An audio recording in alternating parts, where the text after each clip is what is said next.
एक खुशी की बात तो है ही। ये कहना कि भाई कोई खुशी ही नहीं है कि हमने 100 करोड़ टीके लगा लिए अपने देश में, ये तो गलत होगा। 100 करोड़ कितनी बड़ी उपलब्धि है, आप सोचिए कहाँ हम थे और कहाँ हम आज पहुंचे हैं 10 महीने में। ये कितनी बड़ी उपलब्धि है और इसका जश्न मनाना भी जरूरी है। जब कोई आपने उपलब्धि की है, जब कोई चीज आपने अचीव की है, तो देश अगर उसकी खुशी मनाए, इसमें क्या गलत है, बिल्कुल मनाना चाहिए।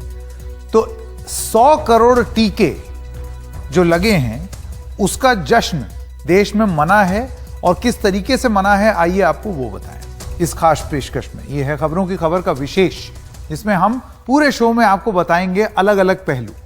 सबसे पहली बात, जश्न।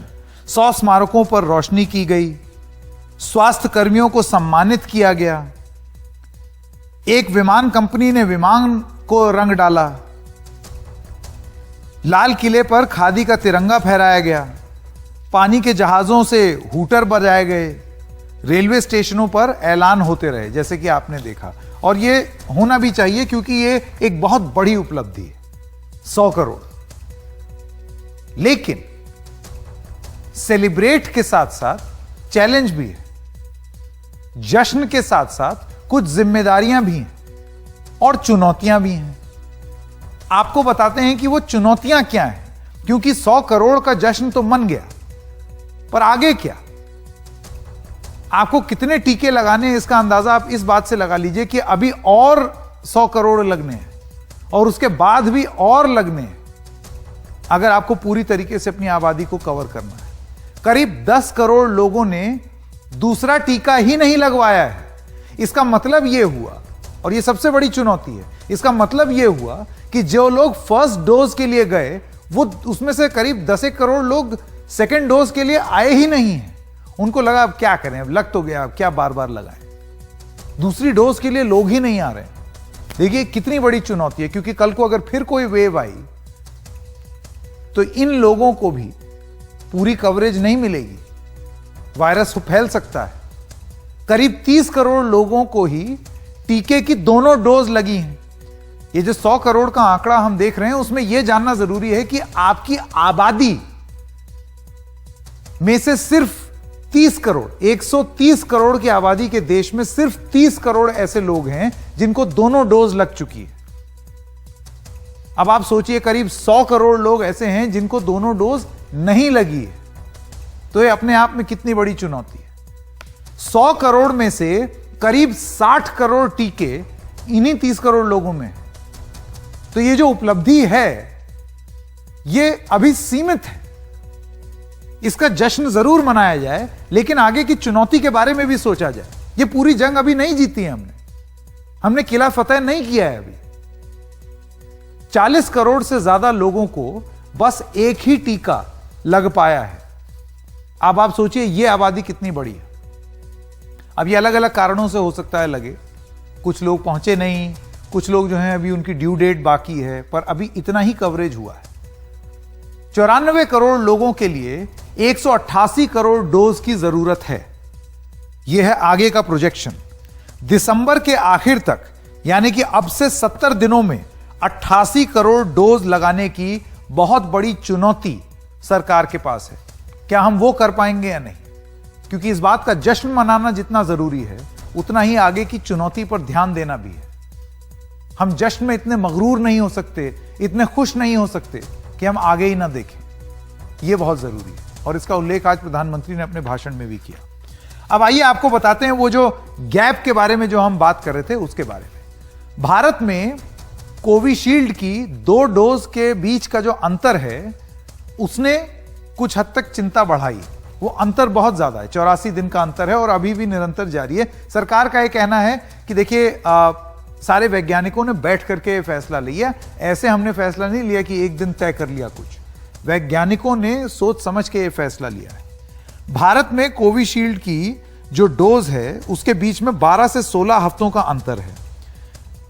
अब हुआ क्या है कि चीन में 70% से ज्यादा आबादी को दोनों टीके लग गए हैं, अमेरिका में 55% आबादी को दोनों टीके लगे हैं, जापान में 70% आबादी को दोनों टीके लगे हैं, लेकिन भारत में अभी बहुत कम है परसेंटेज, 30% भी नहीं है अभी आबादी का जिसको दोनों टीके लगे। तो हम लोग शायद उस पेस पे नहीं चल रहे हैं जिस पेस पे हमको चलना चाहिए। उपलब्धि है लेकिन चुनौतियां भी हैं। अब आइए आपको बताते हैं जो वैक्सीनेशन हुआ था उसके बारे में, 21 जून से पहले और 21 जून के बाद, और कोरोना से जंग के लिए जो तामझाम हुआ था उसके बारे में भी। तो 21 दिन के लॉकडाउन से पहले ताली थाली बजी, जिसका उल्लेख आज प्रधानमंत्री ने किया। उन्होंने ये बोला कि उससे देश एकजुट हुआ। 22 मार्च 2020 को शाम 5 बजे कोरोना योद्धाओं के सम्मान में 5 मिनट तक थाली और ताली बजी, घंटी बजाने का आह्वान किया। 5 अप्रैल को रात 9 बजे घर की रोशनी बुझाने का आह्वान किया। रोशनी बंद करके दिया, मोमबत्ती, टॉर्च कुछ जलाने का आह्वान था। 3 मई को वायुसेना के हेलीकॉप्टरों ने 23 जगहों पर फूल बरसाए। 30 दिसंबर को सेना से भी कोरोना योद्धाओं का सम्मान कराया गया। अस्पतालों पर फूल बरसाए गए। सेना ने अस्पतालों के आगे बैंड बजाया और मार्च पास्ट किया। ये सारी चीजें भी हुई और सरकार का ऐसा मानना है कि लोगों को जोड़ने के लिए ये सारी चीजें जरूरी थी। हालांकि इस पर राजनीतिक जंग भी छिड़ी। अब आइए आपको बताते हैं कि जो सोशल गैप्स हैं, और इसको जानना बहुत जरूरी है, स्वास्थ्य कर्मियों के साथ जो सौतेला बर्ताव हो रहा है, इसको फुल फ्रेम जरा दिखाएं अपने दर्शकों को।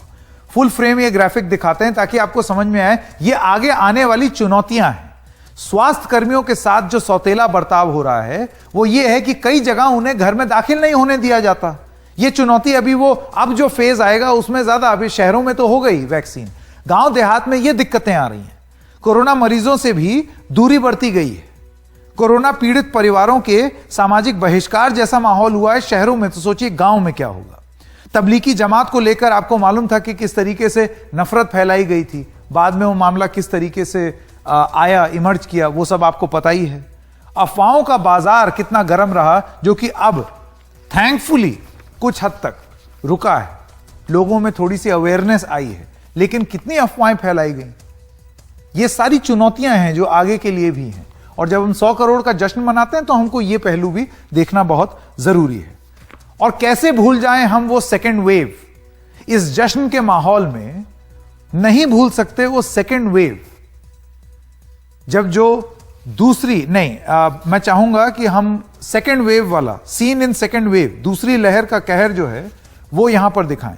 अस्पतालों के बाहर इंतजार में कैसे हुई मौतें, ये किससे छुपा हुआ है, और क्या हम उसको इग्नोर कर सकते हैं? इस जश्न में इस चीज को भुला सकते हैं? नहीं भुला सकते। अस्पतालों में न बिस्तर था न ऑक्सीजन। लोग ऑक्सीजन के लिए भागदौड़ करते रहे। ब्लैक में इंजेक्शन बिके और दवाएं, ये सब बताना बहुत जरूरी है। इतिहास हमेशा भूलना नहीं चाहिए। रेमडेसिविर और फेबीफ्लू की ब्लैक मार्केटिंग हुई थी। शमशान घाटों में जगह कम पड़ गई। शवों को जलाने वाली चिमनियां खराब हो गईं। नदी किनारे अचानक कब्रें बन गईं और नदियों में शव भी दिखे।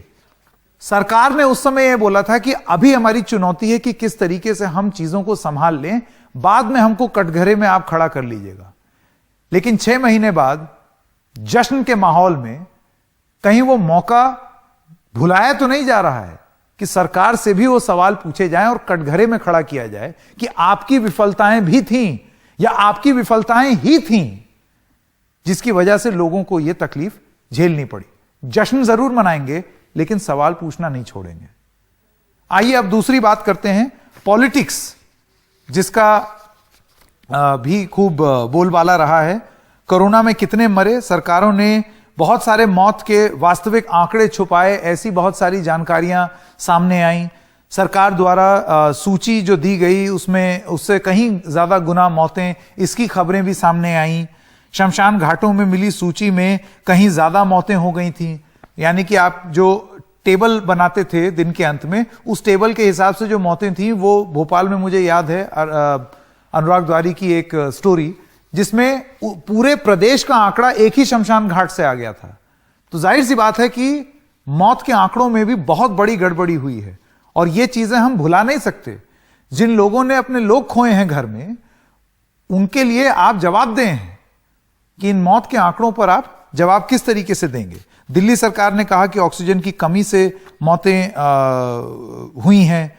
मुआवजे के सवाल पर भी काफी लंबी देर तक खींचतान चलती रही है। और अब विपक्ष ने कई सारे सवाल उठाए हैं जो कि अब आप एक एक करके देख सकते हैं। ये सवाल तो चलते रहेंगे। सरकार अपनी तरफ से जश्न मना रही है, तो शौकत रॉय कहते हैं पीएम मोदी का भाषण खुद की पीठ थपथपाने जैसा है। उसके बाद मनीष सिसोदिया कहते हैं विदेशों में वैक्सीन भेजकर वाहवाही लूटी गई है, ये काम 6 महीने पहले ही हो जाता। और रणदीप सुरजेवाला कहते हैं मोदी जी 100 करोड़ टीके लगाने का श्रेय डॉक्टरों और नर्सों को है, अब तक 62 करोड़ लोगों को एक भी टीका नहीं लगा है। और वो ये सारे सवाल पूछ रहे हैं। तो जश्न मनाना जितना जरूरी है, रणदीप सुरजेवाला भी दिखा दें स्क्रीन पर, जश्न मनाना जितना जरूरी है और जरूरी है, उतना जरूरी यह भी है कि हम 6 महीने पुराना इतिहास इतनी जल्दी तो ना भूल जाए। जहां पर सरकार को कटघरे में खड़ा करना है, वो इस जश्न में कहीं दब के ना रह जाए। एक छोटे से ब्रेक के लिए रुक रहे हैं, अभी हाजिर होते हैं।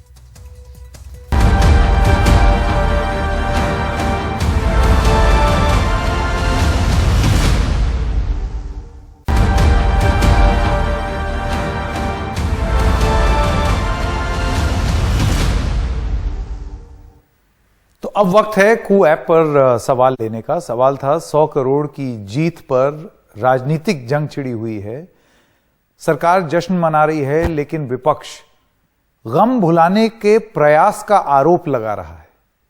इस पर क्या कमेंट्स आए हैं, आइए आपको वो दिखाएं। विजेंद्र धूरिया जी हैं, वो लिखते हैं कि 100 करोड़ टीके लगाने का जश्न कश्मीर से ध्यान भटकाने का भरपूर प्रयास, ऐसा उनका मानना है। निधि जी कहती हैं यह नहीं भूलना चाहिए कि लोग किस दौर से गुजरे हैं। देखिए, आगे देखना बहुत जरूरी है। एक गाड़ी में आप वो छोटे वाले रियर व्यू मिरर में देख करके गाड़ी नहीं चला सकते, आगे देख करके चलना जरूरी है। लेकिन इतिहास जानना और पीछे क्या छोड़ आए हैं वो जानना, और उसके लिए इंसाफ बहुत जरूरी है। मैं एक बार फिर से दोहराना चाहता हूं, उस दौर में ऐसे बोलो ऐसे कितने साल पहले, अभी 6 महीने पहले सरकार के प्रतिनिधियों का यह कहना था कि हमें कटघरे में खड़ा कर लीजिएगा, हमें कर लीजिएगा खड़ा, पहले इस वक्त की ये चुनौती तो पूरी कर लें। बात उस समय वो ठीक कह रहे थे, लेकिन अब वो समय आ गया है। जश्न के साथ साथ वो सवाल भी पूछने बहुत जरूरी है। खबरें जारी रहेंगी एनडीटीवी इंडिया पर।